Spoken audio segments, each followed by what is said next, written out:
Hi అండి, చాలా సింపుల్గా పప్పుచారు ఎలా చేసుకోవాలో ఈ వీడియోలో చూపిస్తానండి. ముందుగా కందిపప్పును ఉడకబెట్టుకొని పక్కకు పెట్టుకోవాలి. స్టవ్ వెలిగించుకొని గిన్నె పెట్టుకొని గిన్నె వేడైన తర్వాత దాంట్లోకి సరిపడినంత నూనె వేసుకొని కరివేపాకు, ఉల్లిపాయ ముక్కలు, పచ్చిమిరపకాయ ముక్కలు, సొరకాయ ముక్కలు, ములక్కాయ ముక్కలు వేసుకొని బాగా కలుపుకున్న తర్వాత పసుపు, రుచికి సరిపడినంత దొడ్డుప్పు, కారం వేసుకొని ఒకసారి బాగా కలుపుకొని మూత వేసి స్టవ్ని సిమ్లో పెట్టి 2 నిమిషాలు వీటిని మగ్గించుకోవాలి.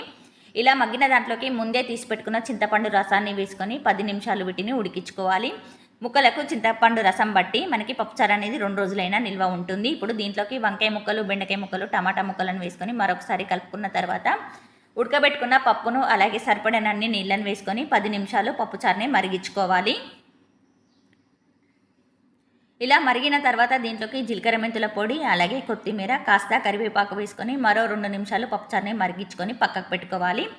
ఇప్పుడు పోపు కోసం గిన్నె పెట్టుకొని గిన్నె వేడైన తర్వాత దాంట్లోకి సరిపడినంత నూనె వేసుకొని నూనె వేడైన తర్వాత ఒక 4-5 ఎండిన మిరపకాయలు, అలాగే ఒక చిన్న టీ స్పూన్ ఆవాలు, జీలకర్ర, అలాగే ఒక 4-5 వెల్లుల్లి రెబ్బలను కొట్టి వేసుకొని కరివేపాకు వేసుకొని పసుపు వేసుకుంటే పోపు అనేది రెడీ అయిపోతుంది. ఈ పోపును మనం పప్పుచారులో వేసుకుంటే పప్పుచారు అనేది రెడీ అయిపోయినట్టే. నా ఈ వీడియో కనుక మీకు నచ్చినట్లయితే నా ఛానల్ని తప్పకుండా సబ్స్క్రైబ్ చేసి పక్కన ఉన్న బెల్ ఐకాన్ని యాక్టివేట్ చేయండి. Thank you for watching.